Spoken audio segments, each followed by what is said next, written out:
Videoon kun akkuma sibira gaheen rabbiif jecha share godhi duet godhi repost godha nama hunda biraan gahi. Bakki narraan tanitti argamu kuni maqaama nama guddaadha, bakka nama guddaadha, bakka awliyaadha, bakka waliyyi rabbi namni jabaan Sheikh Haji Muhammad Khaliif jechuudhaan kan beekaman mooraa isaanii keessatti argama. Mooraa isaanii mee waliin deemne haa ilaallu. Kun ammaan tana takka lama je'ee mooraa isaanii seenaan jira. Mooraa isaanii keessa akkuma ammaan tana argaa jirtan kana manoota garagaraa kanatu jira.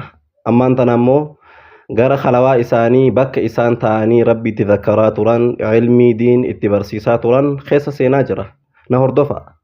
Kunoo takka lama je'ee gara manaa galeetiin jira. Mana kana keessa wallahi wabillahi waan ajaa'ibaa takkatu jira. Waliin haa ilaallu mee kunoo khalawaan sheekhotaa kana fakkaata. Subhaanallah.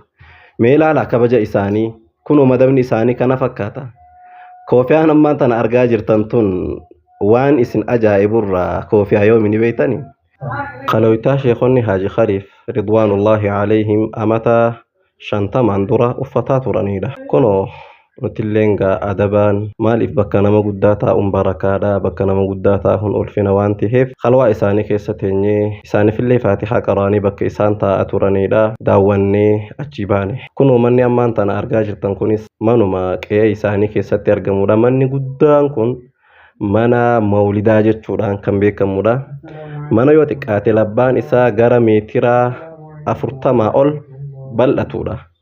Mana kana keessatti yeroo mawlidaa yeroo yaadannoo dhaloota rasuula rabbi alayhi salaatu wassalaam kan zikiriin garagaraa keessatti gaggeeffamudha. Mana barreeffamni isaatu Muhammadur Rasulullah sallallahu alayhi wasallam jechuudhaan moggaafamudha. Rabbi isaaniin nuuf haa ta'u.